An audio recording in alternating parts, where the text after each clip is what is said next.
जिस दिन मेरी अमीर फैमिली की माँ मुझे घर वापस लेकर आती है, उसी दिन उस नकली यंग मास्टर ने पूरे परिवार को मेरे खिलाफ भड़काने की कोशिश की। उसे लगा था कि मेरे जैसा गरीब लड़का घबरा जाएगा और कुछ बोल नहीं पाएगा, लेकिन जिसे वह नहीं जानता था वो यह था कि मैं न सिर्फ बिल्कुल भी पैनिक नहीं करता, बल्कि उसे ऐसी बातें सुनाता हूँ कि वह चुप होकर रह जाता है। छोटे भाई, एक मिनट रुको, मैं तो लिविंग रूम में रहता ही नहीं हूँ। तुम्हें बार बार ये सब चीजें मुझे इंट्रोड्यूस करवाने की जरूरत नहीं है। मुझे सिर्फ इतना जानना है कि मेरा बेडरूम और बाथरूम कहाँ है। जिस पर वह किसी की तरफ देखता है और फिर अचानक रोने जैसी आवाज में बोलता है, भैया आप ऐसा कैसे कह सकते हो? मैं तो बस चाहता हूँ कि आप जल्दी से इस फैमिली में घुल मिल जाओ और घर की हर चीज अच्छे से जान लो। जिस पर पीछे से एक ठंडी महिला की आवाज सुनाई देती है, वो नहीं क्या हुआ? ट्रानवू तुरंत अपना चेहरा पोंछता है और बेचारा बनने की एक्टिंग करते हुए कहता है, ओ तीसरी दीदी, आप अभी वापस आई हैं क्या? नहीं, अब नहीं, ऐसी कोई बात नहीं है। भैया ने कुछ भी नहीं कहा, वो मेरे साथ बहुत अच्छे हैं। यह सुनकर ट्रान तिनक मेरी तरफ एक नजर डालती है। तो तुम वही लड़के हो जिसे अभी अभी वापस इस घर में लाया गया है? तुम्हारे पिता ने तुम्हें कोई मैनर्स नहीं सिखाए क्या? समझ नहीं आता कि मॉम डैड ने तुम्हें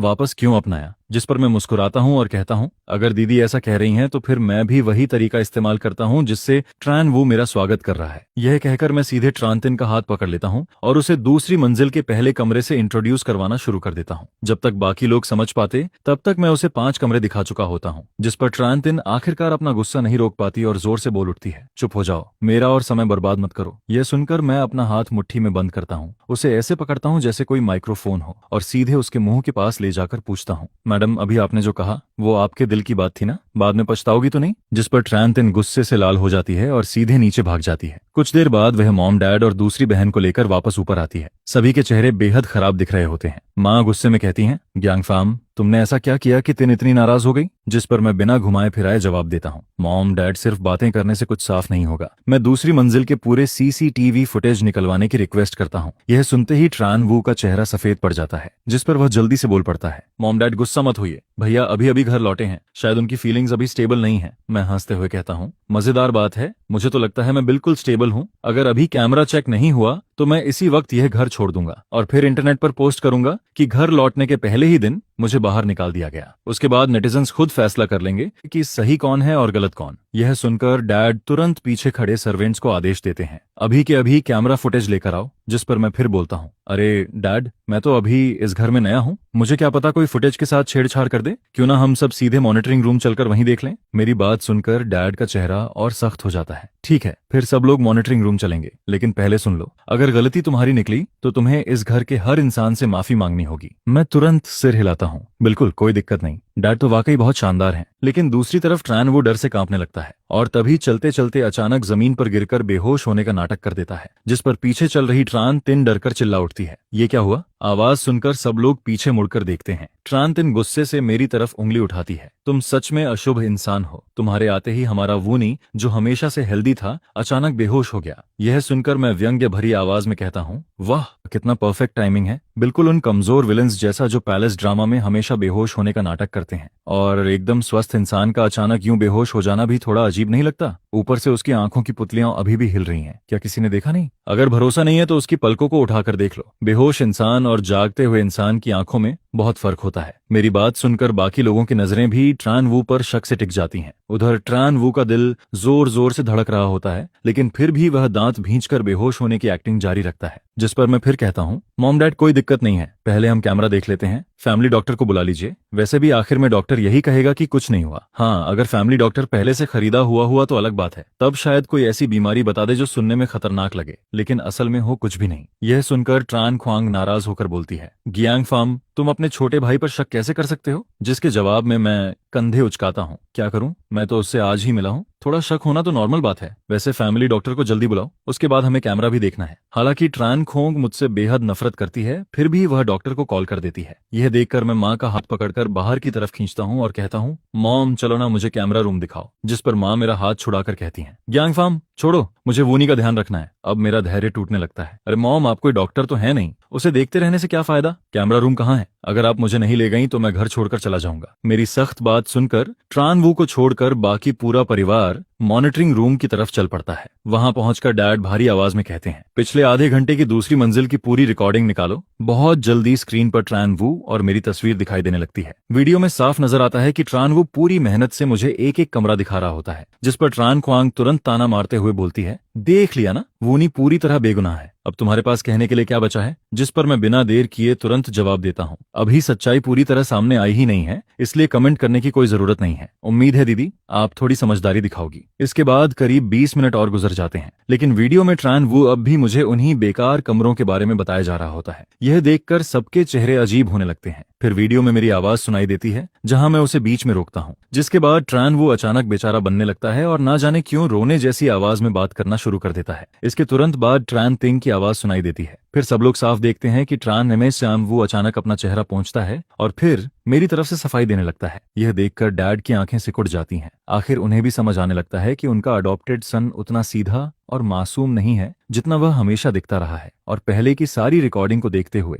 अब ट्रान वू का अचानक बेहोश होना भी किसी को रियल नहीं लग रहा होता। मॉम भी शायद उसके ड्रामे को समझ चुकी होती हैं। साथ ही उन्हें एहसास हो जाता है कि उन्होंने मुझ पर गलत शक किया था, जिस पर वह मेरी तरफ देखकर कहती हैं, ग्यांगफाम मुझे माफ कर दो, मुझे उस वक्त तुम पर शक नहीं करना चाहिए था। इसके बाद ट्रान तिन्ह हल्के से अपनी नाक छूती है और थोड़ी असहज आवाज में कहती है, वो छोटे भाई सॉरी, मुझसे गलती हो गई। तभी जब सब लोग अपने अपने काम के लिए निकलने ही वाले होते हैं, तभी मॉनिटरिंग रूम का दरवाजा खटखटाया जाता है। एक मेड अंदर आकर कहती है, sir madam second Miss family doctor आ गई हैं। यंग मास्टर वो अभी तक नहीं जागे हैं। थर्ड मिस ने मुझे आप सबको बुलाने के लिए भेजा है। यह सुनकर डैड का चेहरा और भी खराब हो जाता है। अब वह खुद देखना चाहते थे कि उनका अडॉप्टेड सन और कौन सा नया ड्रामा करने वाला है। चलो जाकर देखते हैं। जिस पर सभी लोग जल्दी से ट्रान वू के कमरे की तरफ बढ़ जाते हैं। वहां पहुंचकर मैं फैमिली डॉक्टर को देखता हूं। वह काफी सुंदर और सौम्य दिख रही होती है, बिल्कुल उन फीमेल सपोर्टिंग कैरेक्टर्स जैसी जो सीईओ रोमांस स्टोरीज में हीरो के पीछे पागल रहती हैं। जिस पर मैं खुद से बड़बड़ाता हूँ, वाह इतनी जवान और खूबसूरत महिला। अगर इसे ट्रान वू पर क्रश हुआ होगा तो यह उसके लिए 100 तरह की अजीब बीमारियां बना सकती है। बीमारी ना हो तब भी बीमारी बता देगी। लेकिन मेरी यह बात पास खड़ी ट्रान थुंग सुन लेती है। उसी समय वह युवा डॉक्टर चिंतित आवाज में कहती है, सर मैडम यंग मास्टर के बेहोश होने की वजह लंबे समय से जमा इमोशनल स्ट्रेस है।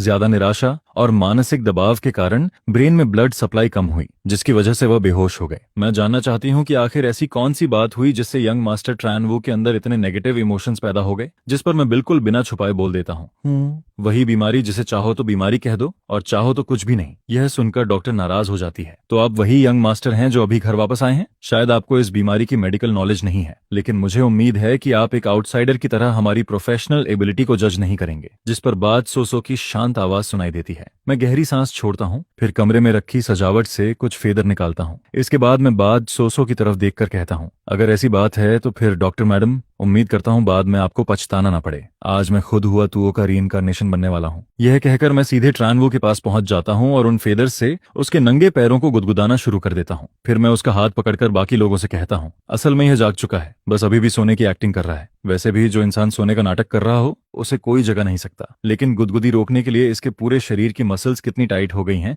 यह तो आप लोग भी महसूस कर सकते हो। यह सुनकर मॉम भी उसका हाथ पकड़ती हैं और जैसा मैंने कहा था उसकी मसल्स सच में पूरी तरह तनी हुई होती हैं। वह बिल्कुल भी किसी बेहोश इंसान जैसा नहीं लग रहा होता। जिस पर डैड का चेहरा काला पड़ जाता है और उनकी आवाज में साफ चेतावनी सुनाई देती है, मुनी अभी भी तुम मेरे अडॉप्टेड सन हो, इसलिए आज की बात मैं भूल सकता हूँ, लेकिन अगर तुमने अब भी सोने का नाटक जारी रखा तो मेरे पास तुम्हें इस घर से निकालने के अलावा कोई रास्ता नहीं बचेगा। कुछ देर तक कमरे में सन्नाटा बना रहता है, लेकिन ट्रान वो फिर भी कोई रिएक्शन नहीं देता। तभी ट्रान तिंग गुस्से में आगे बढ़ती है, मॉम डैड आप लोग कुछ ज्यादा नहीं कर रहे? वह मेरी बात काटने के लिए आगे आती है, लेकिन अचानक उसका पैर फिसल जाता है और वह सीधे ट्रान वो के ऊपर गिर पड़ती है। अगले ही पल ट्रान वो दर्द से जोर से चिल्ला उठता है। यह देखकर मैं तुरंत अपना अंगूठा ऊपर कर देता हूँ। वाह, लगता है थर्ड सिस्टर ही असली हुआ त्यों निकली। यह देखकर बाच सोसो को भी एहसास हो जाता है कि मामला बिगड़ चुका है, जिस पर वह जल्दी से बोलती है, यंग मास्टर जियांग आप हद से ज्यादा कर रहे हैं। इतनी जोर की टक्कर लगेगी तो कोई भी इंसान दर्द से जाग जाएगा। मैं अपना फोन निकालते हुए कहता हूँ,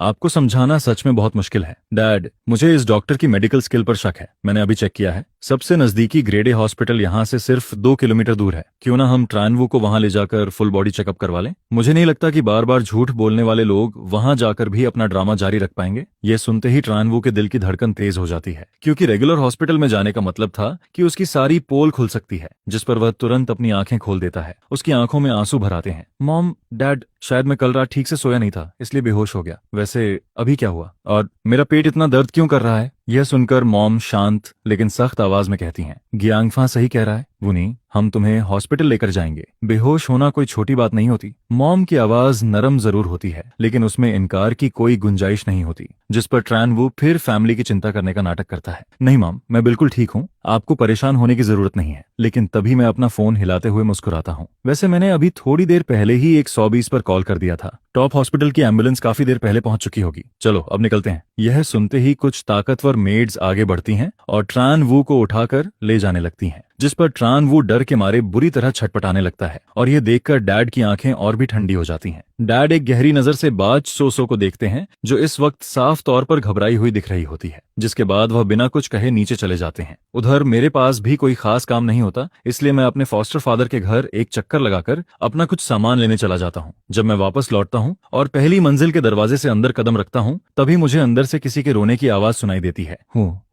मॉम डैड, मैं तो बस इसलिए बहुत खुश हो गया था क्योंकि भाई जियांग फा वापस आ गए हैं। मैंने पहले कभी बेवजह गुस्सा नहीं किया और ना ही कभी यंग मास्टर जैसी आदतें दिखाई हैं। मैं बस उम्मीद करता हूँ कि मॉम डैड मुझे एक और मौका देंगे। मैं जरूर बड़े भाई के साथ अच्छे से रहूंगा। यह सुनकर मॉम थोड़ी नाराज आवाज में कहती हैं, वूनी, मैंने तुम्हें बचपन से अपने सगे बेटे की तरह पाला है। मैंने तुम्हें बहुत पहले ही लोगों के साथ व्यवहार करना सिखा दिया था, लेकिन आज तुमने जो किया वह सच में हद से ज्यादा था। इसके बाद डैड भी धीरे से कहते हैं, वूनी, अब तुम भी बड़े हो चुके हो और अभी जियांग फार्म भी घर वापस आया है, तो उसे इस माहौल में ढलने के लिए समय चाहिए। इसके अलावा तुम अभी तक अपने असली पिता से भी नहीं मिले हो, तो क्यों ना कुछ दिनों के लिए जाकर अपने पिता के साथ रहो। यह सुनते ही ट्रान वू का पूरा शरीर लड़खड़ा जाता है। उसकी आंखें तुरंत लाल हो जाती हैं और वह जोर जोर से रोने लगता है। लेकिन मॉम, बचपन से लेकर आज तक हमेशा आप ही मेरे साथ रही हैं। मेरी जिंदगी के हर कदम पर आपकी परछाई रही है। मेरे लिए सबसे करीबी इंसान आप ही हैं। मैं अपने असली पिता से मिलने जरूर जाऊंगा और भविष्य में उनकी देखभाल भी करूंगा, लेकिन मैं यहाँ रहने का ज्यादा आदी हूँ। अगर आप मुझे किसी अजनबी अंकल के साथ रहने भेज देंगी तो मैं शायद कभी कंफर्टेबल महसूस नहीं कर पाऊंगा। उसकी बात खत्म होते ही मैं सीधा अनुवाद करता हूँ। सीधी बात है, यह उस गरीब घर वापस नहीं जाना चाहता। यहाँ कितना आराम है, रोज मौज मस्ती, अच्छा खाना और ढेर सारा पैसा। वहां गया तो इसकी लाइफस्टाइल सीधा नीचे गिर जाएगी। ये सुनकर कमरे का माहौल थोड़ा अजीब हो जाता है, लेकिन मैं बिल्कुल सामान्य अंदाज में कहता हूँ, कोई बात नहीं, इसे यहीं रहने दीजिए। ये सुनते ही ट्रान वू राहत की सांस लेता है। जब वह देखता है कि मॉम डैड अब उसे भेजने की बात नहीं कर रहे हैं, तो उसके चेहरे का तनाव भी कम हो जाता है। हालांकि बाकी लोग कुछ नहीं कहते,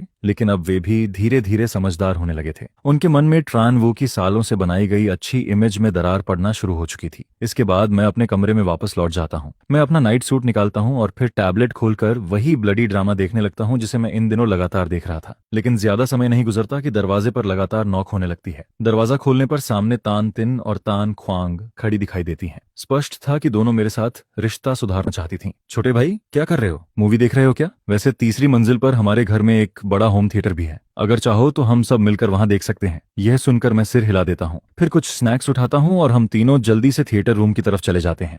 वहां पहुंचकर ट्रान तिन सारे उपकरण सेट करती है। इसके बाद सर्च बटन दबाकर पूछती है, छोटे भाई, कौन सी सीरीज देख रहे हो? मैं सर्च कर देती हूँ। मैं उस ब्लडी ड्रामा का नाम बता देता हूँ, फिर कहता हूँ, हो सकता है आप दोनों इसे बर्दाश्त ना कर पाओ। जिस पर दोनों एक साथ जवाब देती हैं, कोई बात नहीं। इसके बाद हम तीनों सोफा पर बैठ जाते हैं और सामने दीवार जितनी बड़ी स्क्रीन को देखने लगते हैं। लेकिन मुझे हैरानी होती है कि दोनों बहनों को भी इस तरह के ब्लडी ड्रामा में काफी इंटरेस्ट था। जैसे जैसे स्टोरी आगे बढ़ती है, दोनों पूरी तरह उसमें डूब जाती हैं। जब क्लाइमेक्स वाला सीन आता है, तब तान तिन इतनी गुस्सा हो जाती है कि एक मुट्ठी चिप्स उठाकर सीधे मुंह में ठूंस लेती है। ये औरत सच में घटिया निकली। कुछ देर बाद उसकी आवाज फिर सुनाई देती है, अरे चिप्स खत्म हो गई। जिस पर मैं अपने स्नैक्स बैग से स्पाइसी स्टिक्स के कुछ पैकेट्स निकालता हूँ, फिर एक पैकेट उसकी तरफ बढ़ा देता हूँ। ये खाकर देखो। ट्रान तिन ने अपनी पूरी जिंदगी में कभी ऐसी चीज नहीं खाई थी। वह लाल रंग का पैकेट देखकर थोड़ा शक करती है, फिर धीरे धीरे उसे खोलती है। पैकेट के सहारे एक स्टिक बाहर निकालती है और छोटा सा बाइट लेती है। अगले ही पल उसकी आंखें चमक उठती हैं। वाह, कितना स्वादिष्ट है। यह देखकर ट्रान ख्वांग भी उत्सुक हो जाती है। वह भी एक पैकेट खोलती है और खाना शुरू कर देती है। कुछ ही देर में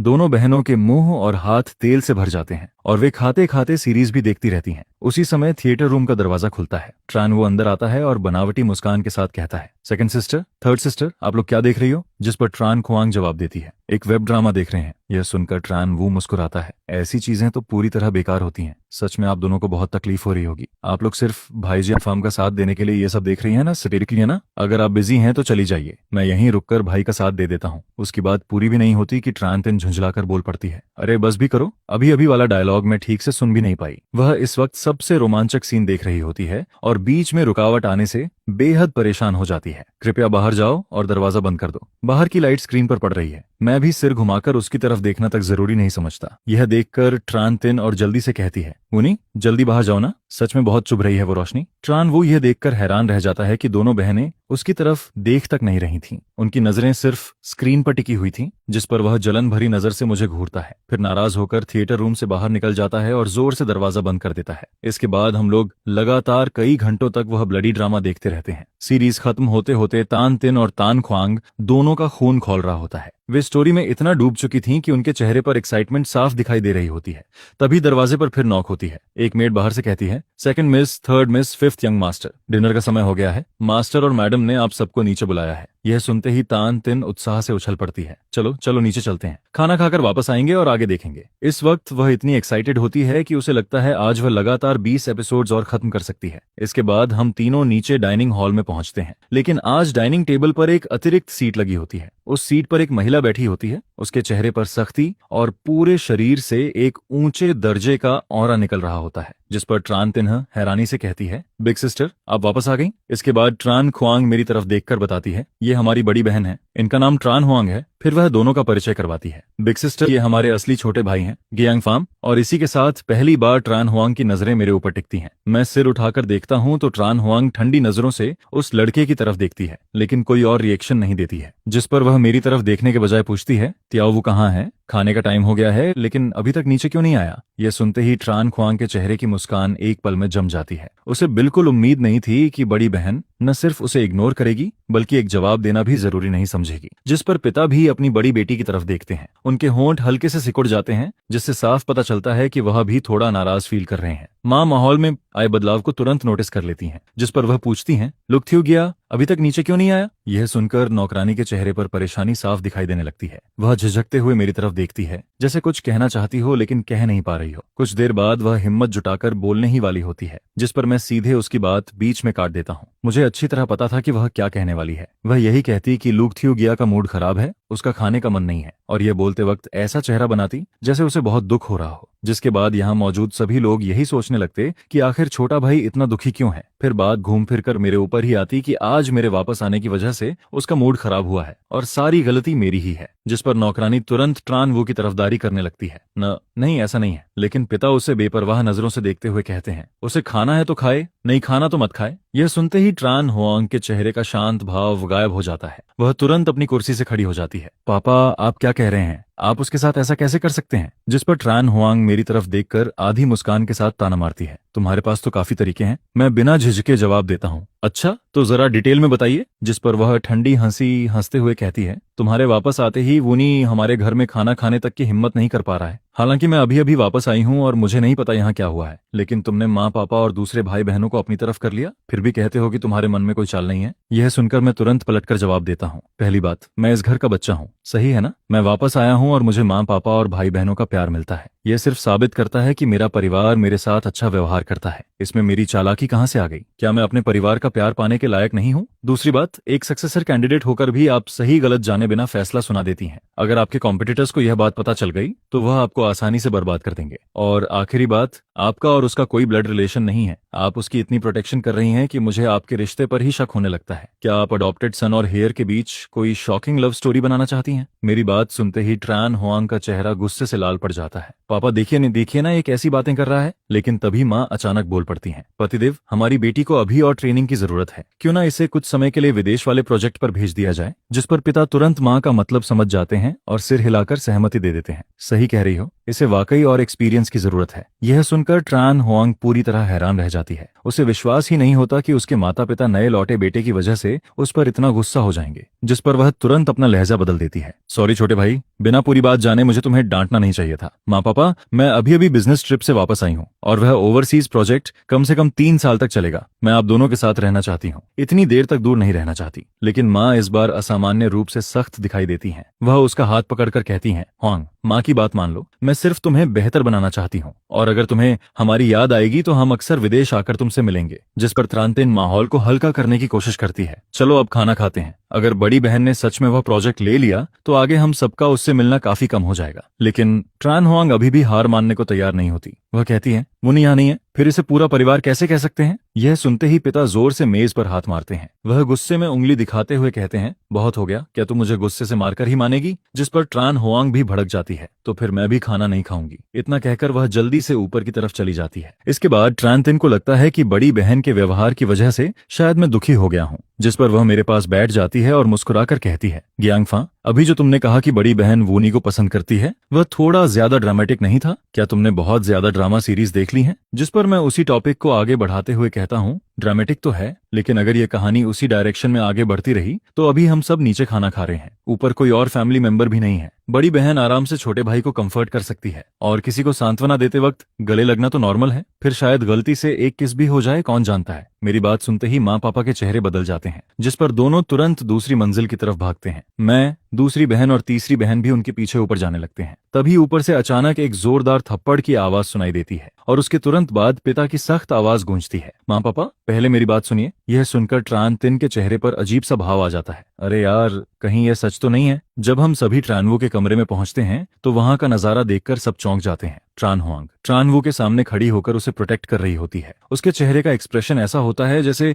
दोनों एक दूसरे के लिए ही बने हों, जिस पर वह पूरी मजबूती से कहती है, माँ पापा, यह बात आप दोनों ने खुद कही थी, वूनी और मेरा कोई ब्लड रिलेशन नहीं है, तो अगर मैं उसे पसंद करती हूँ, इसमें आखिर गलत क्या है? यह सुनते ही मैं तुरंत बोल पड़ा हूँ, मुद्दा तो बहुत बड़ा है, आखिर अपने ही साथ बड़े हुए छोटे भाई को पसंद कर लेना कोई छोटी बात थोड़ी है। जिस पर मैं ताना मारते हुए आगे कहता हूँ, दीदी, आप तो काफी अजीब निकली, कहीं आपका कोई बहुत ही वियर्ड टेस्ट तो नहीं है, या फिर शायद इतने सालों तक दबाकर रखने की वजह से मामला यहाँ तक पहुंच गया है। यह सुनकर ट्रान होआंग का राज अचानक सबके सामने खुल जाता है, लेकिन हैरानी की बात यह थी कि शर्मिंदा होने के बजाय उसके दिल में एक अजीब सी राहत और खुशी पैदा होने लगती है। जिस पर वह मेरी तरफ देखकर कहती है, तुम क्या जानो, बचपन से ही मैं हमेशा वूनी की प्रोटेक्शन करती आई हूँ। न जाने कितनी बार मैंने यह सोचा है कि काश हमारा ब्लड रिलेशन ही न होता। इतने सालों तक मैं खुद को रोकती रही हूँ। जिस पर मैं तुरंत जवाब देता हूँ, अच्छा, तो खुद को इतना मुश्किल से कंट्रोल करने के बाद आपने कभी साइकोलॉजिस्ट को दिखाने के बारे में नहीं सोचा? और वैसे भी आप उससे कई साल बड़ी है ना, खड़े हैं ना, इसका मतलब आपकी पढ़ाई और करियर दोनों उससे काफी आगे हैं। फिर भी आपके पास इतना फ्री टाइम है कि आप अपने ही छोटे भाई के साथ रोमांस के बारे में सोच रही हैं। मेरी बात सुनकर ट्रान होआंग का चेहरा और ज्यादा दर्द से भर जाता है, जिस पर वह माँ पापा की तरफ देखकर कहती है, माँ पापा, मैं भी ऐसा नहीं चाहती थी, लेकिन मैं वूनी से इतना प्यार करने लगी हूँ कि अब वापसी का कोई रास्ता नहीं बचा। मैंने खुद को कई बार समझाया, छोड़ने की कोशिश भी की, लेकिन वूनी हमेशा मेरे साथ इतना अच्छा व्यवहार करता है कि मैं उसे भूल ही नहीं पाती। यह कहते वक्त उसकी आंखों में उम्मीद साफ दिखाई देती है, जैसे वह अपने माता पिता से स्वीकृति चाह रही हो। दूसरी तरफ ट्रानवू की आंखें पहले से ही आंसुओं से भरी हुई होती हैं। वह बड़ी बहन की तरफ देखकर कांपती आवाज में कहता है, तो आप मुझे इस तरह देखती थी? जिस पर मैं बीच में बोल पड़ता हूँ, दीदी पूरी तरह इस फॉरबिडन लव वाली फीलिंग में डूब चुकी हैं और अब तो खुद एनालिसिस भी करने लगी हैं। वैसे एक बात बताइए, क्या हर बार जब आप हार मानने की सोचती थीं, तब आप प्यारा छोटा भाई आपको ऐसा एहसास देता था कि आपके पास अभी भी मौका है? और क्या वह अक्सर ऐसे इंटीमेट कॉन्टैक्ट भी करता था जो सामान्य भाई बहन से थोड़ा ज्यादा हो? मेरी बात सुनते ही त्रान होआंग कुछ नहीं बोलती, लेकिन उसकी बचती हुई नजरें सब कुछ बता देती हैं, जिस पर त्रानवू पूरी तरह स्तब्ध रह जाता है। अगले ही पल माँ गुस्से में उसकी तरफ दौड़ती हैं और उसे थप्पड़ मारने के लिए हाथ उठाती हैं, लेकिन ट्रान होआंग अचानक बीच में आ जाती है और वह थप्पड़ खुद अपने चेहरे पर खा लेती है। चटाक, एक तेज आवाज पूरे कमरे में गूंजती है, जिस पर ट्रान होआंग के गाल पर लाल हथेली का निशान साफ उभर आता है, यहाँ तक कि उसके होंठ के कोने से हल्का सा खून भी निकलने लगता है। कई बार गुस्सा दिलाए जाने के बाद पिता की आवाज भी पूरी तरह ठंडी हो जाती है। वह कठोर लहजे में कहते हैं, आज रात ही विदेश निकल जाओ, और जब तक वह ओवरसीज प्रोजेक्ट पूरा नहीं हो जाता वापस आने की जरूरत नहीं है, सामान पैक करने की भी जरूरत नहीं, मैं नौकरों से सब पैक करवाकर बाद में भिजवा दूंगा। यह सुनकर ट्रान होआंग दांत भींच लेती है, फिर सिर झुकाकर कहती है, जी पापा, मैं ये प्रोजेक्ट जरूर अच्छे से पूरा करूंगी। लेकिन तभी मैं अचानक जोर से चिल्लाता हूँ, रुकिए। मेरी आवाज सुनकर पूरे कमरे में सन्नाटा छा जाता है, जिस पर सभी लोग एक साथ मेरी तरफ देखने लगते हैं। मैं थोड़ा झिझकने का नाटक करते हुए कहता हूँ, माँ पापा, मुझे आप दोनों से अकेले में कुछ जरूरी बात करनी है। यह सुनकर ट्रान होआंग मुझे घूरने लगती है, उसकी आंखों में साफ नफरत दिखाई देती है। अब तू क्या करने वाला है? क्या वूनी को मुझसे छीन लेना भी तेरे लिए काफी नहीं था? इस बार तो तान खोंग भी चुप नहीं रह पाती, जिस पर वह कहती है, बड़ी बहन, आप थोड़ा कम बोलिए। माँ पापा कुछ देर सोचते हैं। आखिरकार दोनों मेरे साथ तीसरी मंजिल वाले स्टडी रूम में चले जाते हैं। कमरे में पहुंचते ही माँ हैरानी से पूछती हैं, बेटा क्या बात है, सीधे मुद्दे पर आओ। जिस पर मैं गंभीर चेहरा बनाकर कहता हूँ, माँ पापा मुझे लगता है कि बड़ी बहन को विदेश नहीं भेजना चाहिए। यह सुनते ही माँ का चेहरा बदल जाता है। क्यों? इस बार उनकी आवाज में हल्की नाराजगी भी सुनाई देती है। जिस पर मैं अपने सारे ड्रामा एक्सपीरियंस का इस्तेमाल करते हुए समझाना शुरू करता हूँ, जरा सोचिए, अभी आप लोग जबरदस्ती बड़ी बहन और ट्रान वू को अलग कर रहे हैं, लेकिन कुछ साल बाद भी जरूरी नहीं कि वह इस प्यार को भूल जाए। उल्टा हो सकता है कि जो चीज उसे नहीं मिली वह उसके दिल में और गहराई से बस जाए। और अगर कई साल बाद लौटकर भी वह ट्रानवू को पसंद करती रही तो तब वह आज की इस घटना के लिए आप दोनों से नफरत करने लगेगी। हो सकता है वह मन ही मन आप दोनों के खिलाफ हो जाए, और जब आप दोनों बूढ़े हो जाएंगे तब बड़ी बहन कंपनी की पावर भी छीन सकती है, और पावर मिलने के बाद सारे विरोधियों को हटाना उसके लिए मुश्किल नहीं होगा। उस वक्त आप दोनों चाहकर भी कुछ नहीं कर पाएंगे। मेरी बात सुनकर माँ पापा दोनों के चेहरे बदल जाते हैं। जिस पर माँ घबराकर पूछती हैं, तो फिर क्या करना चाहिए? मैं थोड़ा सोचने का नाटक करके कहता हूँ, आगे जो मैं कह रहा हूँ वह सिर्फ मेरी पर्सनल सजेशन है, आप चाहें तो इसे रेफरेंस की तरह ले सकती हैं। आप लोग साफ कह दीजिए कि अगर बड़ी बहन ट्रान वू के साथ रहना चाहती है तो परिवार उससे सारे रिश्ते खत्म कर देगा। और ये सिर्फ धमकी नहीं होनी चाहिए, बल्कि एक्शंस भी लेने होंगे। जैसे कंपनी में उसकी सारी अथॉरिटी वापस ले लीजिए, उसके बैंक कार्ड्स फ्रीज कर दीजिए, और बाहर की दुनिया को भी बता दीजिए कि उसका परिवार से कोई संबंध नहीं है। माँ पापा ध्यान से मेरी बात सुनते रहते हैं, जिस पर मैं आगे समझाता हूँ, ऐसा होने पर शायद बड़ी बहन इस अंतर को सहन नहीं कर पाएगी, तब उसे अपनी असली स्थिति समझ आएगी, और हो सकता है ट्रान वो भी किसी ऐसी लड़की को स्वीकार न करे जो अब अमीर परिवार की बेटी नहीं रही। तब बड़ी बहन को उसका रियल चेहरा भी दिखाई दे जाएगा। बेशक यह सिर्फ मेरी सलाह है, क्या पता दोनों सच में एक दूसरे के लिए बने हों। अगर सच में ऐसा है तो कुछ साल ऑब्जर्व कर लीजिए, और अगर इतने साल बाद भी दोनों का प्यार नहीं बदलता तो फिर उन्हें साथ रहने दीजिए। मेरी बात खत्म होते ही माँ पिता की तरफ देखने लगती हैं, जिस पर पिता कुछ देर सोचते हैं और फिर धीरे से सिर हिलाते हैं। बुरा आइडिया नहीं है, लेकिन उसे घर छोड़कर बाहर रहना होगा। मैं तुरंत एक और बात जोड़ देता हूँ, और जहाँ ट्रान वो रहेगा उस जगह का पता किसी को भी नहीं चलना चाहिए, वरना अगर बाद में कोई नया मेंबर आ गया तो फिर दोनों की शादी करवाने के अलावा कोई रास्ता नहीं बचेगा। मेरी बात सुनकर दोनों कुछ पल चुप रहते हैं। आखिरकार पति पत्नी अपना फैसला कर लेते हैं। इसके बाद हम तीनों वापस ट्रान वो के कमरे में लौटते हैं। उधर ट्रान वो बुरी तरह रो रहा होता है, उसका पूरा शरीर कांप रहा होता है, जैसे हल्की सी हवा भी उसे गिरा सकती हो। यह देखकर ट्रान हुआंग का दिल टूटने लगता है। वह कई बार उसे गले लगाने की कोशिश करती है, लेकिन हर बार उसकी छोटी बहनें उसे रोक देती हैं। तभी पिता अचानक बोलते हैं, हुआंगनी, तुम्हें विदेश जाने की जरूरत नहीं है। यह सुनते ही ट्रान हुआंग की आंखें चमक उठती हैं। पापा, आप सच कह रहे हैं? उसके चेहरे पर खुशी साफ दिखाई देने लगती है, लेकिन उसी समय माँ गंभीर आवाज में आगे कहती हैं। जिस पर माँ गंभीर आवाज में आगे कहती हैं, लेकिन चाहे कुछ भी हो, वूनी एक लड़का है, और उसका हमारे परिवार से कोई ब्लड रिलेशन भी नहीं है। हमारे घर में इतनी बेटियां हैं, इसलिए उसका यहाँ रहना अब ठीक नहीं है। इसलिए मैंने फैसला किया है कि वह बाहर जाकर रहेगा। ये सुनते ही ट्रान वो पूरी तरह सन्न रह जाता है। उसे सपने में भी उम्मीद नहीं थी कि ट्रान परिवार का असली बेटा वापस आते ही सबसे पहले उसी को घर से बाहर भेज दिया जाएगा। जिस पर उसका पूरा शरीर ऐसे हो जाता है जैसे उसकी आत्मा ही निकल गई हो। अगले ही पल वह आंखें बंद करता है और धड़ाम से जमीन पर गिर जाता है। उसके गिरने की आवाज सुनते ही ट्रान हुआंग घबराकर उसकी तरफ दौड़ती है, लेकिन पिता उसे एक तरफ धकेल देते हैं। फिर बेहद सख्त लहजे में आदेश देते हैं, कोई है? वूनी को नीचे ले जाओ, मैं खुद उसे उसके नए घर छोड़कर आऊंगा। असल में ट्रान वो बेहोश नहीं हुआ होता है, वह सिर्फ बेहोशी का नाटक कर रहा होता है। जिस पर वह आंखें बंद किए हुए मन ही मन बड़बड़ाता है, माँ पापा, मैं आप दोनों से प्यार करता हूँ। उसकी यह बात सुनकर मुझे इतनी शर्म आती है कि मेरा मन करता है वहीं जमीन में गड़ जाऊं। हे भगवान, यह कैसा इंसान है? अभी अभी नकली बेहोश हुआ है और तुरंत सपने में बड़बड़ाना भी शुरू कर दिया। यह तो हद से ज्यादा बेवकूफी वाली बात है। जिस पर माँ भी ट्रान वू को सिर से पैर तक देखती हैं। आखिर में उनके मुंह से सिर्फ एक भारी सांस निकलती है। कुछ देर बाद जब ट्रान वू को लगता है कि उसे कार की पिछली सीट पर लिटा दिया गया है, तो वह धीरे से आंखें खोल देता है, लेकिन उसे बिल्कुल उम्मीद नहीं थी कि माँ भी उसे छोड़ने साथ आएंगी। उसी वक्त माँ पीछे मुड़कर उसकी तरफ देखती हैं और संयोग से दोनों की नजरें आपस में मिल जाती हैं। जिस पर ट्रान वू तुरंत दोबारा आंखें बंद करना चाहता है, लेकिन उससे पहले माँ पूछ बैठती हैं, वूनी, क्या तुम हुआंगनी को पसंद करते हो? यह कहते हुए माँ चुपचाप अपनी जेब में रखे फोन का रिकॉर्डिंग बटन भी ऑन कर देती हैं। जिस पर ट्रान वो आंखें लाल करते हुए सोचने का नाटक करता है। फिर कहता है, माँ, बेशक मैं उन्हें पसंद करता हूँ, लेकिन मेरा पसंद करना सिर्फ एडमिरेशन है। मैं बड़ी बहन की इज्जत करता हूँ।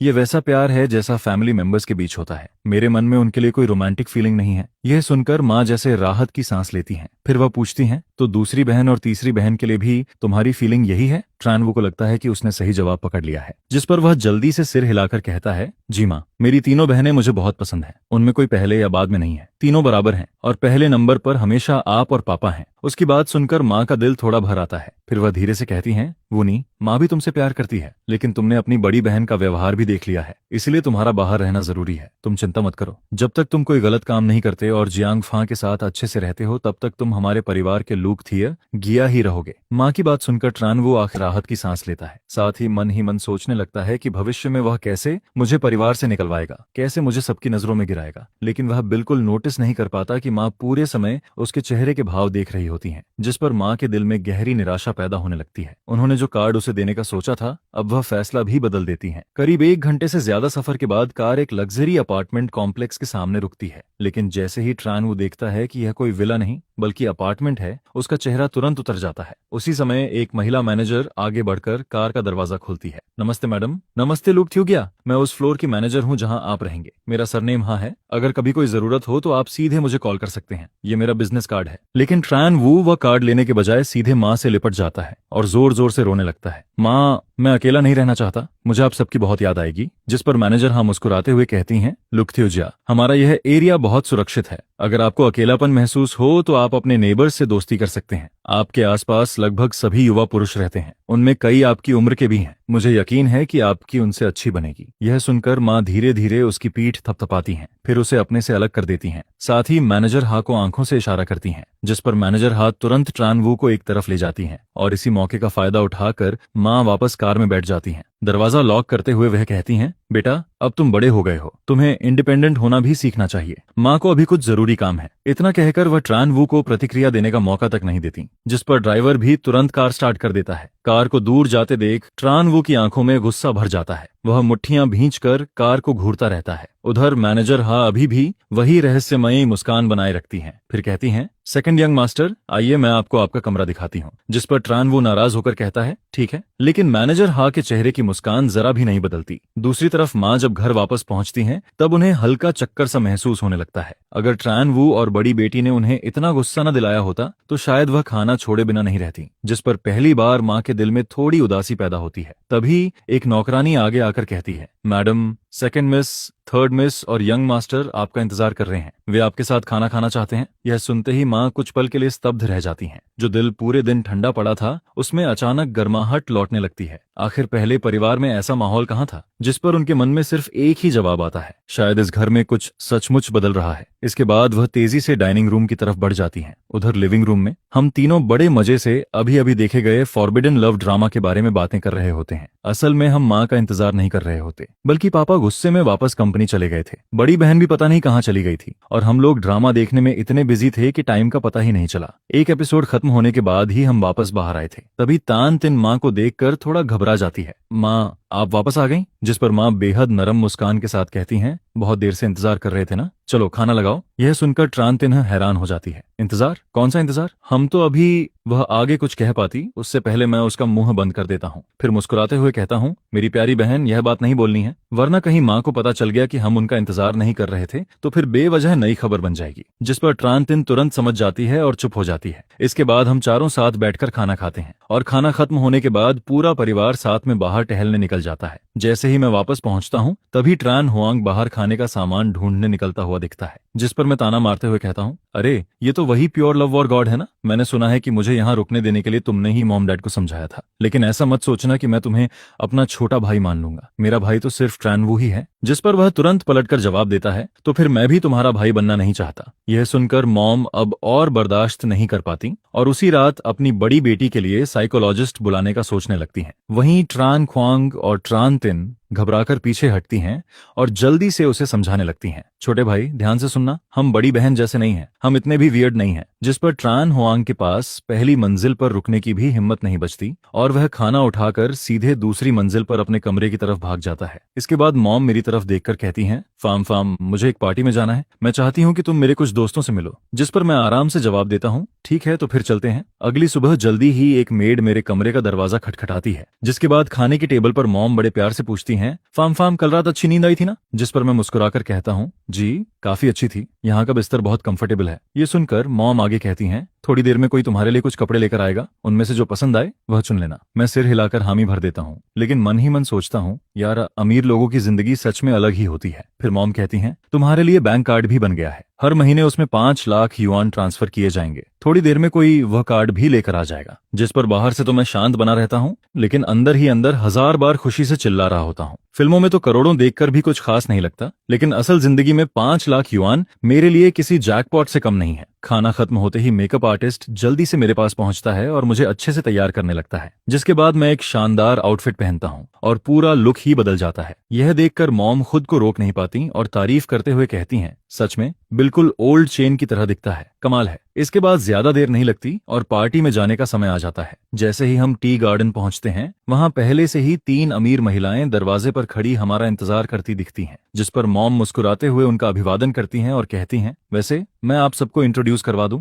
यह मेरा बेटा जियांग फैन है। फिर वह आगे समझाती हैं, बचपन में इसकी तबीयत काफी कमजोर थी, इसलिए हमने एक मास्टर से फॉर्च्यून रीडिंग करवाई थी। उन्होंने कहा था कि इसे गांव में पालना चाहिए ताकि यह ब्लेसिंग्स जमा कर सके। अब इसकी सारी परेशानियां खत्म हो चुकी हैं, इसलिए हम इसे वापस घर ले आए हैं। यह सुनकर उन महिलाओं को सब समझ आ जाता है। अच्छा, तो बात ऐसी है, फामनी बिल्कुल तुम्हारी तरह दिखता है, बहुत अच्छा बच्चा है। हमें पता नहीं था कि आज ये भी आएगा, इसलिए कोई खास गिफ्ट तैयार नहीं कर पाए। बाद में थोड़ा टी जरूर ले जाना। उसी समय मैडम रुओ, जो लिपस्टिक लगा रही होती हैं, अचानक पूछती हैं, फामनी तुम किस स्कूल में पढ़ते हो? यह सुनते ही मॉम का दिल धक से रह जाता है, क्योंकि उन्हें अच्छी तरह पता होता है कि मैंने सिर्फ वोकेशनल कॉलेज से हेयर कटिंग सीखी थी और ग्रेजुएशन के बाद अपने फॉस्टर फादर की छोटी ग्रोसरी शॉप संभाली थी। लेकिन मैं बिल्कुल शांत रहते हुए मुस्कुराकर जवाब देता हूँ, मैं तो पहले ही ग्रेजुएशन कर चुका हूँ। जिस पर मैडम रुओ होंठ से कोड़ती हैं और मन ही मन सोचती हैं कि यह लड़का शायद कोई खास टैलेंटेड नहीं है। फिर वह हार नहीं मानती और दोबारा पूछती हैं, अगर ग्रेजुएशन हो चुकी है तो अभी क्या काम करते हो? यह सुनकर मॉम के चेहरे पर हल्की घबराहट दिखाई देने लगती है। वह बात बदलने ही वाली होती है कि तभी मैं आराम से जवाब देता हूँ, मेरा काम काफी सिंपल है। मैं एक छोटी सी दुकान चलाता हूँ और एक इलाके के लोगों की रोजमर्रा की जरूरतों का मैनेजमेंट करता हूँ। जिस पर मैडम मेरी तुरंत तारीफ करते हुए कहती हैं, वाह बहुत बढ़िया, इतनी कम उम्र में बिजनेस भी शुरू कर दिया। मैं मुस्कुराकर जवाब देता हूँ, ऐसी कोई बड़ी बात नहीं है, बस डैड मुझे पहले से एक्सपीरियंस दिलाना चाहते थे, इसलिए जल्दी ट्रेनिंग शुरू करवा दी। लेकिन मेरी यह बात उन तीनों महिलाओं के कानों में कुछ और ही बन जाती है। उन्हें लगता है कि मेरे पिता मुझे बहुत महत्व देते हैं, इसलिए पहले ही मेरे लिए कंपनी खुलवा चुके हैं और मुझे फ्यूचर हेयर बनाने की तैयारी कर रहे हैं। वहीं मॉम, जो पूरी सच्चाई जानती हैं, पीछे खड़ी बड़ी मुश्किल से अपनी हंसी रोक रही होती हैं। इसके बाद कुछ देर में सभी लोग साइट सीइंग इलेक्ट्रिक कार में बैठकर घूमने निकल जाते हैं। कुछ मिनट बाद टी रूम के अंदर लकड़ी की मेज के पास एक खूबसूरत लड़की बैठी दिखाई देती है। उसके लंबे बाल पोनीटेल में बंधे होते हैं और वह किसी भी समय इन अमीर महिलाओं के लिए नई चाय बनाने को तैयार बैठी रहती है। जैसे ही सब लोग बैठते हैं, वह पोनीटेल वाली लड़की हल्का सा मुस्कुराती है और अपने फोन पर टाइप करने लगती है। मैं आज शहर के कुछ नए अमीर लोगों से मिली हूँ, खासकर चेन फैमिली वाली आंटी से। उनका बेटा तो दिखावा करने का बादशाह है। उन्हें तो सिर्फ साधारण ग्रीन टी दी गई थी, लेकिन वे लोग ऐसे बिहेव कर रहे थे जैसे वेस्ट लेक लॉन्गजिंग पी रहे हों।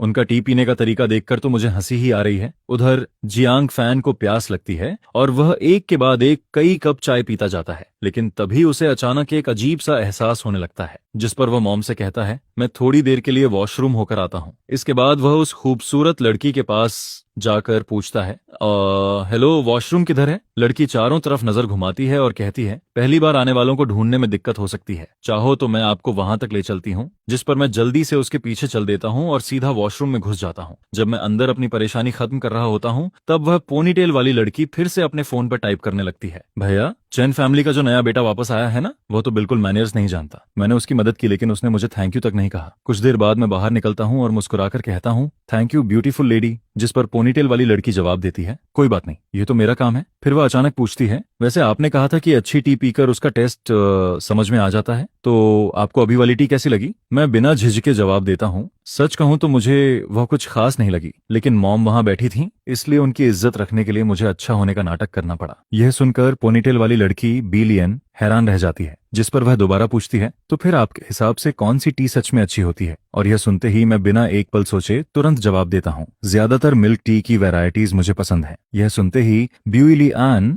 हैरानी से मुझे देखती है और कहती है, यंग मास्टर ट्रान, आप मजाक कर रहे हैं क्या? जिस पर मैं तुरंत जवाब देता हूँ, मैं मजाक क्यों करूंगा? कहीं ऐसा तो नहीं कि तुमने कभी मिल्क टी पी ही नहीं है? यह सुनकर मैं मन ही मन सोचने लगता हूँ कि यह लड़की भी काफी बेचारी है। जितना भी पैसा कमाती होगी, शायद सब घर भेज देती होगी, खुद पर खर्च करने तक का मन नहीं करता होगा। वहीं BUILYAN मेरे चेहरे पर अजीब सी नजर देखकर और ज्यादा चिढ़ जाती है। इसके बाद मैं अपना फोन उसकी तरफ बढ़ाते हुए कहता हूँ, अगर कभी नहीं पी है तो आज मैं पिलाता हूँ, देखो जो पसंद हो वो ऑर्डर कर लो। जिस पर ब्यूइली आन मुझे नीचा दिखाने के इरादे से बिना किसी झिझक के सबसे आकर्षक दिखने वाली मिल्क टी चुन लेती है। मैं अपनी दाहिनी आंख झपकाते हुए कहता हूँ, डिलीवरी आने में करीब 20 मिनट लगेंगे, बाद में हम दोनों साथ चलकर ले आएंगे। यह सुनकर बीली एन मेरे उस मीठे व्यवहार को देखकर थोड़ा सस्पिशियस हो जाती है। वह मन ही मन सोचती है कि कहीं उसकी पहचान तो सामने नहीं आ गई। इसके बाद हम दोनों वापस टी रूम में लौट आते हैं। जैसे ही अंदर पहुंचते हैं, मैडम रुओ जानबूझकर पूछती हैं, अरे हाँ, आज वुनी को साथ क्यों नहीं लाई? जिस पर मैं लापरवाही से जवाब देता हूँ, मेरा छोटा भाई आज बिजी है। यह सुनते ही मैडम रुओ को कुछ याद आता है और वह अचानक पूछ बैठती हैं, वैसे एक बात पूछनी थी, फानी का सरनेम जियांग क्यों है? मैं दोनों हाथ जोड़कर गंभीर चेहरा बनाता हूँ और कहता हूँ, आंटी,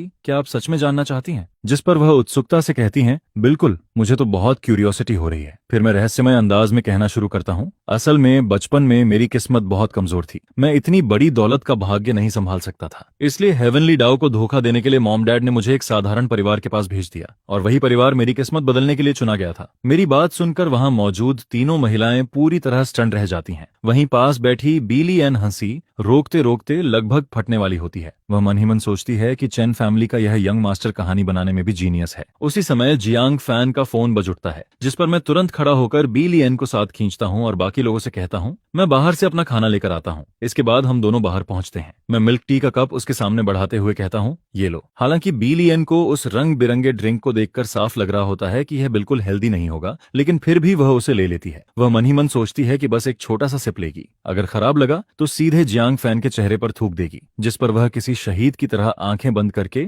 एक घूंट पीती है, लेकिन अगले ही पल ठंडी स्ट्रॉबेरी की खुशबू और क्रीमी मिल्क का स्वाद उसके पूरे मुंह में फैल जाता है, जिस पर वह लगातार पीती चली जाती है और देखते ही देखते आधे से ज्यादा कप खत्म कर देती है। फिर वह स्ट्रॉ बाहर निकालकर संतुष्टि भरी सांस छोड़ती है। इसके बाद वह तुरंत अपने चैट ग्रुप में मैसेज टाइप करती है, दोस्तों, मिल्क टी सच में कमाल की चीज है। फिर दोनों वापस टी रूम में लौट आते हैं, लेकिन इस बार कमरे के अंदर ट्रैन वो भी बैठा हुआ दिखाई देता है, जिस पर मैं बिना कोई रिएक्शन दिए अपनी सीट पर वापस बैठ जाता हूँ। अभी मैं ठीक से बैठा ही होता हूँ कि ट्रैन वो बनावटी चिंता दिखाते हुए पूछता है, भैया, आप बाहर क्या करने गए थे? मैं सीधे जवाब देता हूँ, बाहर से खाना लेने गया था। यह सुनकर ट्रैन वो का चेहरा थोड़ा अजीब हो जाता है। वह कहता है, यहाँ का खाना इतना नेचुरल और हेल्दी है, फिर भैया बाहर का जंक फूड क्यों मंगवाते हैं? क्या यह आपकी पुरानी आदत है? आपको इसे बदल देना चाहिए। जिस पर मैं तुरंत जवाब देता हूँ, बदलूं क्यों? ये खाना भी तो इसी हवा में सांस लेता है ना, तो फिर तुम भी सांस लेना बंद कर दो। मेरी बात सुनते ही मैडम रुओ तुरंत बोल पड़ती हैं, बेटा, तुम अपने छोटे भाई से ऐसे कैसे बात कर सकते हो? वो तो सिर्फ तुम्हारे भले के लिए कह रहा है, आप इसको कोवरा है।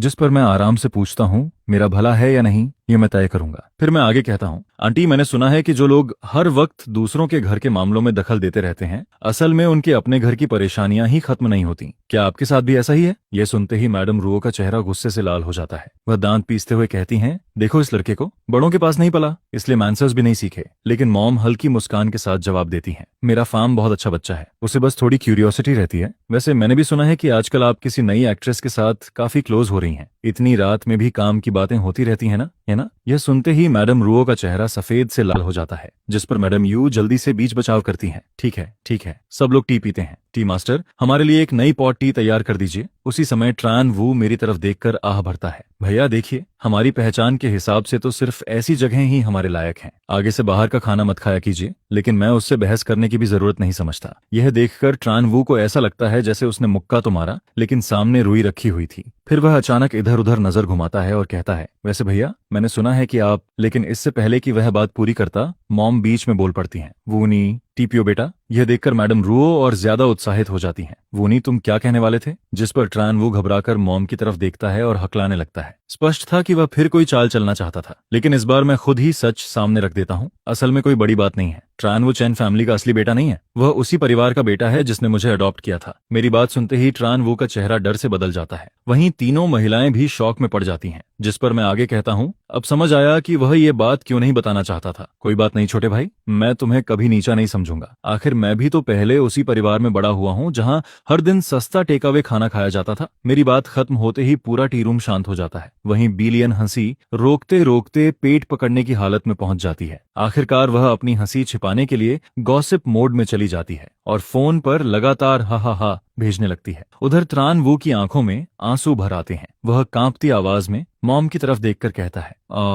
मॉम, मैं नहीं। जिस पर मॉम गहरी सांस लेकर धीरे से कहती हैं, मैंने सोचा अब जब बात यहाँ तक पहुंच ही गई है तो फिर कुछ छिपाने का कोई मतलब नहीं है। बिल्कुल वैसे ही जैसे फामनी ने कहा था, त्रानवू हमारे परिवार का रियल बेटा नहीं बल्कि गोद लिया हुआ बेटा था। जिस पर त्रानवू की आंखें एकदम फैल जाती हैं और वह सदमे में अपनी माँ की तरफ देखने लगता है। माँ, ये क्या कह रही हो? जिसके जवाब में मिसेज ट्रान कहती हैं, क्या मैंने कोई झूठ बोला है? यह सुनते ही ट्रान वो अचानक खड़ा हो जाता है, दरवाजा खोलता है और बाहर भाग जाता है। इसके बाद कोई कहता है, सॉरी, आज सबको परेशान कर दिया। जिस पर दूसरा मजाक उड़ाते हुए कहता है, ये तो कमाल की एक्टिंग करता है, इसे एंटरटेनमेंट सर्कल में भेज दो, यकीन मानो सेकंड सिस्टर से भी ज्यादा फेमस हो जाएगा। और इसका ये ऑरा तो बिल्कुल किसी ड्रामा के मेन कैरेक्टर जैसा लग रहा है। यह सुनकर जियांग फैन हल्का सा मुस्कुराता है और कहता है, पार्टी खत्म। इसके बाद मैं ब्यूलियान को हाथ हिलाकर अलविदा कहता हूँ। फिर हमारी कार ट्रान फैमिली के घर की तरफ बढ़ती है, लेकिन जैसे ही मैं कार से उतरता हूँ तभी घर के बाहर खड़ी एक बेहद महंगी लग्जरी कार पर मेरी नजर पड़ती है, जिस पर माँ का चेहरा थोड़ा टेंशन में आ जाता है और वह मेरी तरफ एक नजर डालती हैं। इसके बाद जैसे ही हम विला के अंदर प्रवेश करते हैं तभी एक मेड आकर कहती है, मिसेज ट्रान,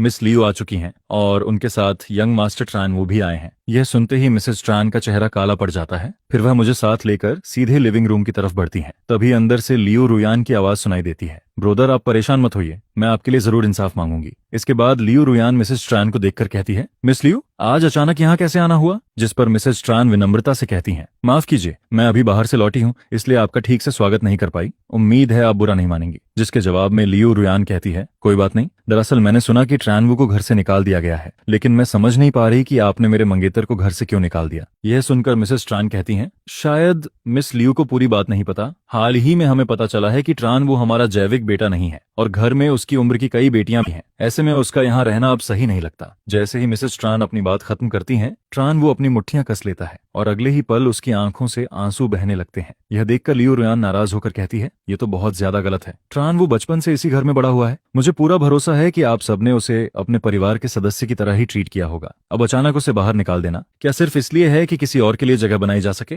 जिस पर मिसेज ट्रान शांत स्वर में कहती हैं, अगर ऐसा है भी तो क्या हुआ? यह सुनकर लियो रुयान सीधे मेरी तरफ देखती है और कहती है, मिस्टर ट्रान, मैं पहले ही साफ कर देती हूँ, इस तरह का आदमी मेरी नजर में जरा भी जगह नहीं रखता। मैं उम्मीद करती हूँ कि आप लोग बिना मेरी मर्जी के शादी का पार्टनर नहीं बदलेंगे, क्योंकि मैं किसी खास इंसान के साथ शादी करने के लिए बिल्कुल तैयार नहीं हूँ। यह सुनते ही मैं उत्साहित होकर चिल्ला पड़ता हूँ, तो तुम्हारा मतलब है कि तुम मुझसे शादी करने से इनकार कर रही हो? जिस पर लियो रुयान तुरंत जवाब देती है, बिल्कुल। यह सुनकर मैं मन ही मन सोचता हूँ, वाह क्या कमाल की औरत है, इसने मुझे रिजेक्ट करने की हिम्मत कर ली। मैं सच में गुस्सा हो गया हूँ। इसके बाद मैं ट्रे से पानी का गिलास उठाता हूँ और सीधे लियो रुयान के पास पहुंच जाता हूँ। फिर मैं हाथ घुमाकर पूरा गिलास उसके ऊपर उड़ेल देता हूँ, जिससे वह सिर से पैर तक भीग जाती है और उसके तुरंत बाद मैं ट्रान वू के चेहरे पर एक जोरदार थप्पड़ भी जड़ देता हूँ। यह देखकर वहां मौजूद सभी लोग एकदम स्तब्ध रह जाते हैं। जिस पर मैं लियो रुयान के कान के पास झुककर धीरे से कहता हूँ, कितना बड़ा कोइंसिडेंस है, मुझे भी तुम्हारे जैसी लड़की बिल्कुल पसंद नहीं है। तुम सोचती हो कि तुम मुझसे शादी कर सकती हो? सपने देखना बंद करो, तुम तो सिर्फ उस ग्रीन टी बॉय के साथ ही अच्छी लगती हो। इसके बाद मैं नौकरों की तरफ देखकर कहता हूँ, मिस लियो के कपड़े गंदे हो गए हैं, इन्हें बाहर तक छोड़ाओ, वरना ये यहीं खड़ी रहीं तो पूरा लिविंग रूम गंदा हो जाएगा। इसलिए जल्दी से अपने ट्रू लव का हाथ पकड़ो और यहाँ से निकल जाओ। सब बड़े हो चुके हो, थोड़ा सेल्फ रिस्पेक्ट भी रखो, और हाँ, खुद जाकर अपने माता पिता से कहो कि मेरे साथ हुई ये एंगेजमेंट खत्म कर दें। इतना कहने के बाद मैं सीधे दूसरी मंजिल पर चला जाता हूँ और एक बार भी पीछे मुड़कर नहीं देखता। फिर जब मैं रात के खाने के लिए नीचे आता हूँ तब तक उन दोनों का कहीं कोई निशान नहीं होता। डाइनिंग टेबल पर बैठते ही पिताजी कहते हैं, शाओफैन, आज तुमने हद से ज्यादा बदतमीजी कर दी। 2 दिन बाद मैं तुम्हें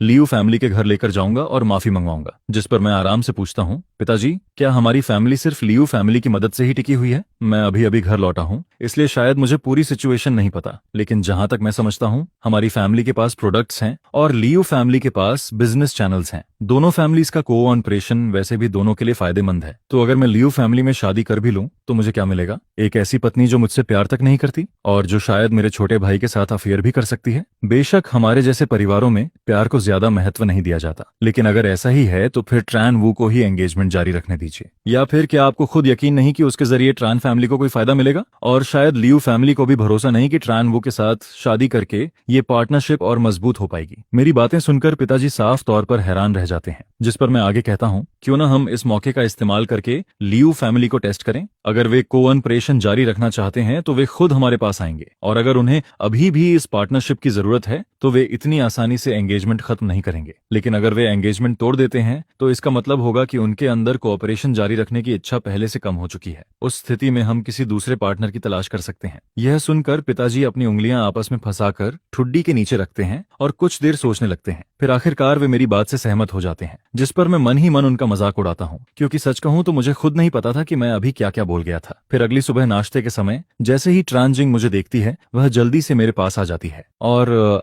धीमी आवाज में पूछती है, सुना है कल तुमने लियू रुयान की अच्छी खासी बेइज्जती कर दी। जिस पर मैं मुस्कुराते हुए जवाब देता हूँ, इतना भी नहीं, मैंने तो बस उसके ऊपर एक गिलास पानी फेंका था। यह सुनकर ट्रांजिंग हंस पड़ती है और कहती है, जैसा सोचा था बिल्कुल वैसे ही, आखिर तुम मेरी ही ब्रदर हो। असल में पहले से ही उसे लियू रुयान जैसी लड़की बिल्कुल पसंद नहीं थी। तभी ऊपर दूसरी मंजिल से ट्रान हुआंग नीचे उतरती है और पूछती है, तुम लोग क्या बातें कर रहे हो? जिस पर ट्रांजिंग हंसते हुए कहती है, कुछ खास नहीं, बस कल लियू रुयान खुद घर तक आ गई थी और कह रही थी कि वह हमारे छोटे भाई से शादी करना चाहती है, कोई बड़ी बात नहीं है। यह सुनते ही ट्रान हुआंग जल्दी से पूछती है, तो क्या कल शाओवू भी वहां था? जिसके जवाब में ट्रांजिंग सिर हिलाते हुए कहती है, हाँ बिल्कुल था, लियू रुयान उसी के लिए गुस्सा निकालने आई थी। फिर वह मजाकिया अंदाज में कहती है, सच में उन दोनों को देखकर तो बड़ा मजा आता है। एक आंसुओं से भरी आंखों के साथ सिस्टर लियू पुकारता रहता है और दूसरी एक हैंडसम बॉय के लिए आगबूला हो जाती है। लगता है दोनों एक दूसरे से अलग ही नहीं होना चाहते। इसके बाद वह मेरी तरफ देखकर मुस्कुराती है और कहती है, लेकिन मुझे पूरा यकीन है कि हमारे छोटे भाई के दिल में अपनी क्वीन सिस्टर के लिए हमेशा एक खास जगह रहेगी। यह सुनते ही ट्रान हुआंग का चेहरा गुस्से से भर जाता है। असल में वह घर के सभी लोगों से बहस करके बाहर जाकर ट्रान वू से मिलने वाली थी, लेकिन तभी एक अनहोनी हो जाती है। मिसेस ट्रान उसे सीधे हाउस अरेस्ट कर देती हैं और साफ कह देती हैं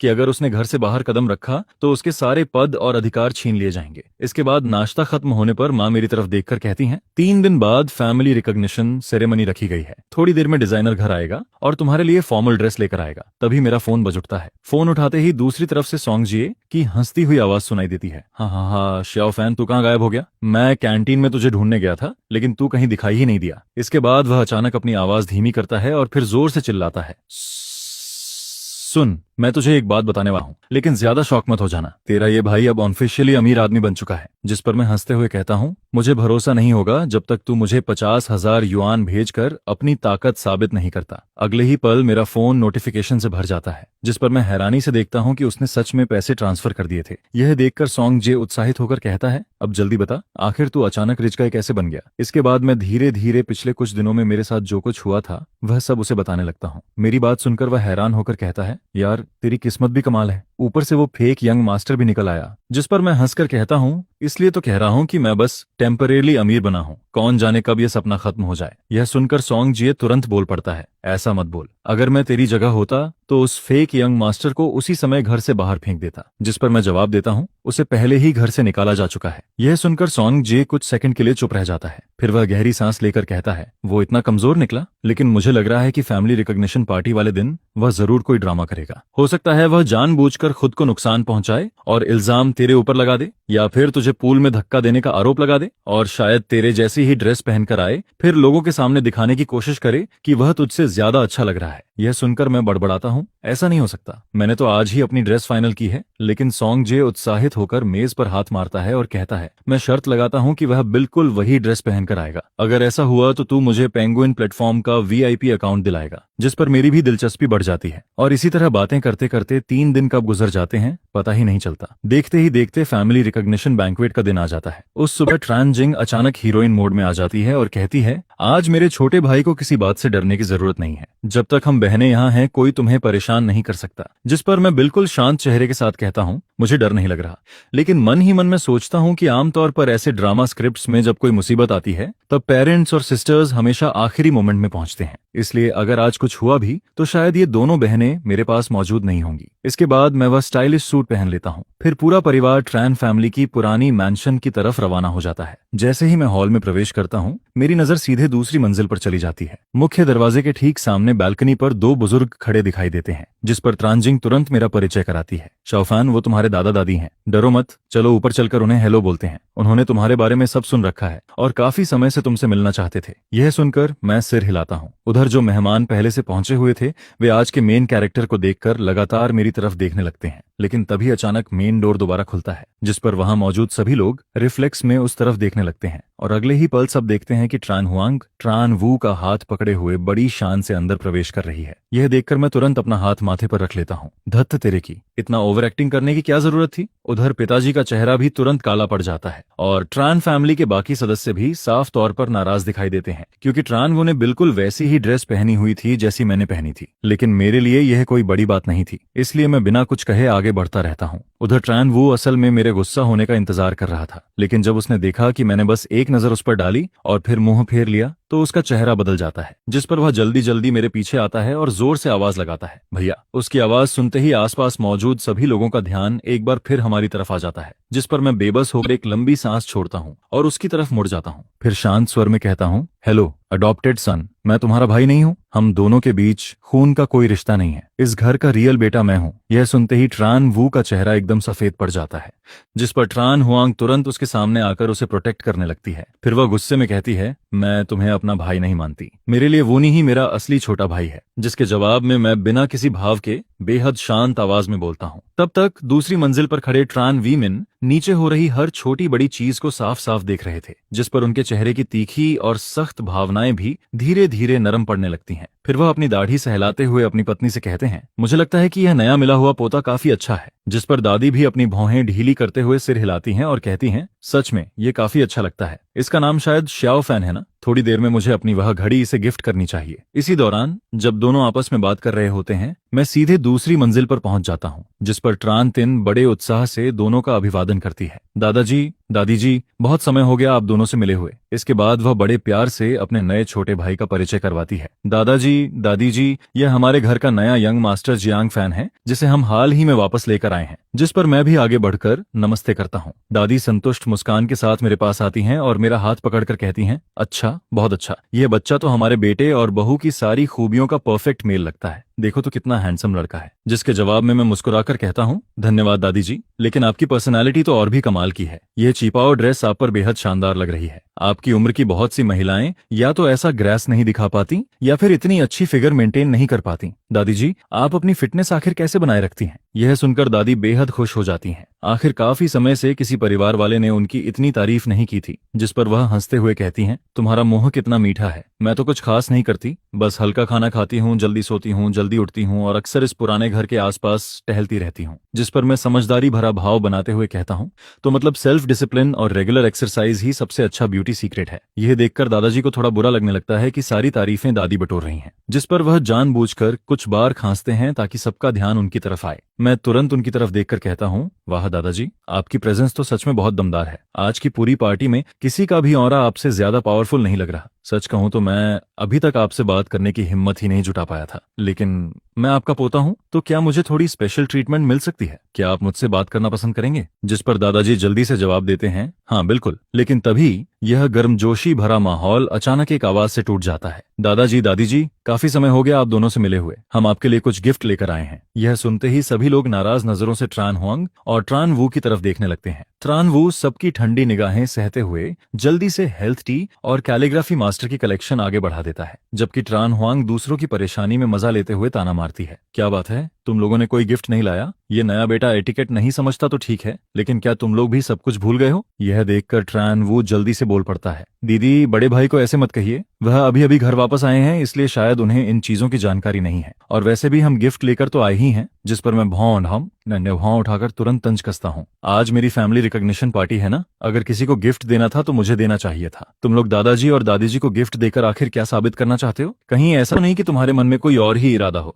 मेरी बात सुनकर माँ भी मेरा साथ देते हुए कहती हैं, श्याओ फैन बिल्कुल सही कह रहा है। बड़ी बेटी, अगली बार बिना सिचुएशन समझे इस तरह चीजें मत दिया करो। मैंने तुम्हें कभी ऐसा नहीं सिखाया। दादाजी को ट्रान हुआंग और ट्रान वू का यह ड्रामा देखने में कोई दिलचस्पी नहीं होती। जिस पर वह सीधे कहते हैं, बस बहुत हुआ, तुम दोनों यहाँ पत्थर की तरह खड़े मत रहो। पार्टी शुरू हो चुकी है और अब समय आ गया है कि सबको पता चले कि आज का असली मेन कैरेक्टर कौन है। इसके बाद दादाजी एक सर्वेंट से माइक्रोफोन लेते हैं और सभी मेहमानों की तरफ देखते हुए कहते हैं, महिलाओं और सज्जनों, आज यहाँ आने के लिए आप सभी का बहुत धन्यवाद। आज मैं सिर्फ एक बात सबको बताना चाहता हूँ। हमारे ट्रान फैमिली का असली पोता जियांग फैन आखिरकार घर वापस आ चुका है। यह घोषणा सुनते ही नीचे मौजूद सभी मेहमान हैरानी से एक दूसरे को देखने लगते हैं, जिसके बाद दादाजी माइक्रोफोन मुझे थमा देते हैं ताकि मैं भी कुछ शब्द कह सकूं। मैं आराम से माइक्रोफोन लेता हूं, हल्का सा गला साफ करता हूं और बोलना शुरू करता हूं। सभी को नमस्कार। आज रात इस फैमिली रियूनियन पार्टी में आने के लिए आप सभी का बहुत बहुत धन्यवाद। यहाँ आने और हमारा सम्मान बढ़ाने के लिए मैं आप सबका आभारी हूँ। उम्मीद करता हूँ कि आप सभी आज की शाम को खुलकर एंजॉय करेंगे और अच्छा समय बिताएंगे। मेरी बात खत्म होते ही तुरंत जोरदार तालियां गूंजने लगती हैं, जिस पर बैकग्राउंड में मधुर म्यूजिक भी बजना शुरू हो जाता है। पहले जो भीड़ शांत खड़ी थी, अब वह धीरे धीरे इधर उधर घूमकर बातचीत करने लगती है। कुछ लोग वाइन के गिलास उठाते हैं तो कुछ स्नैक्स और डेजर्ट्स का स्वाद लेने लगते हैं। लेकिन ट्रानवू की हालत इस समय किसी ऐसे जोकर जैसी हो जाती है जिसे कोई पूछ भी नहीं रहा होता। वह दूसरी मंजिल के एक कोने में अकेला खड़ा रह जाता है और समझ नहीं पाता कि अब उसे क्या करना चाहिए। जिस पर माँ की नजर उस पर पड़ती है और वह मन ही मन उससे पुराने हिसाब चुकाने की तैयारी करने लगती है।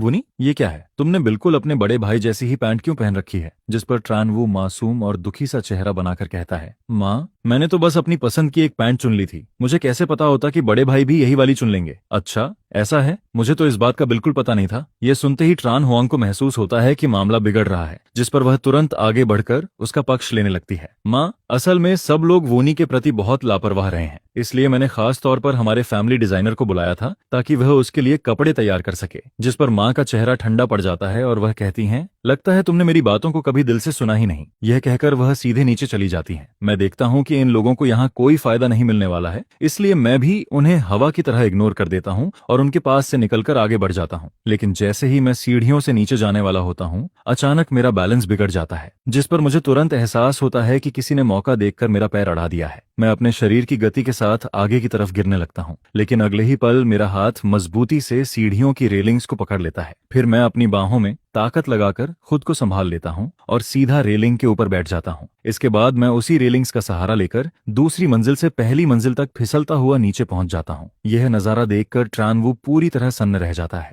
उसकी आंखें हैरानी से फैल जाती हैं और वह कुछ पल तक बिल्कुल जड़ होकर खड़ा रह जाता है। जब नीचे से लोगों की चीखें, तालियां और उत्साहित आवाजें सुनाई देने लगती हैं, तब जाकर उसकी चेतना वापस लौटती है, जिस पर वह इतना गुस्सा हो जाता है कि उसके दांत तक भींच जाते हैं। दूसरी तरफ जब ट्रान फैमिली के लोगों को दिखता है कि मैं पूरी तरह सुरक्षित हूँ, तब जाकर सभी राहत की सांस लेते हैं। लेकिन दादी की आवाज अब बेहद ठंडी हो चुकी होती है। वह ट्रानवू को घूरते हुए कहती हैं, ट्रानवू, इस घर में तुमने काफी समय बिताया है और चूंकि श्याओ फैन को कोई नुकसान नहीं पहुंचा, इसलिए मैं इस बारे में ज्यादा बहस नहीं करना चाहती। लेकिन अभी इसी वक्त तुम इस घर से निकल जाओ। यह सुनकर ट्रानवू की आंखों में आंसू भर आते हैं। दादी, आप मुझे क्यों निकाल रही हैं? जिस पर दादी बिना किसी भाव के जवाब देती हैं, क्योंकि मैंने साफ साफ देखा है कि तुमने जानबूझकर श्याओ फैन को पैर अड़ाकर गिराने की कोशिश की थी। बस यही वजह काफी है। यह सुनते ही ट्रानवू की आंखों से आंसू टपकने लगते हैं। दादाजी, दादी जी, आप लोग क्या कह रहे हैं? मुझे तो बस लगा था कि बड़े भाई के जूते शायद ठीक से फिट नहीं है, शायद चलते समय उनका पैर फिसल गया होगा। लेकिन उसकी यह सफाई सुनकर भी दादा दादी के दिल में उसके लिए बची हुई आखिरी उम्मीद भी खत्म हो जाती है। दादाजी की भौहें कसकर सिकुड़ जाती हैं और उनके चेहरे पर गहरी नाराजगी दिखाई देने लगती है। फिर वह सख्त आवाज में कहते हैं, तुम खुद जाओगे या नहीं? अगर 1 मिनट के अंदर यहाँ से नहीं निकले तो मैं सिक्योरिटी को बुलाकर तुम्हें बाहर फेंकवा दूंगा। यह सुनते ही ट्रान हुआंग फिर से उसके सामने ढाल बनकर खड़ी हो जाती है। दादाजी, आप वूनी के साथ ऐसा कैसे कर सकते हैं? साफ दिख रहा है कि वह नया आया लड़का खुद ठीक से खड़ा नहीं रह पाया और इसी वजह से उसका बैलेंस बिगड़ गया। अगर वह सच में गिर जाता तो शर्मिंदगी हमारी फैमिली की होती। इसके बाद वह आगे कहती है,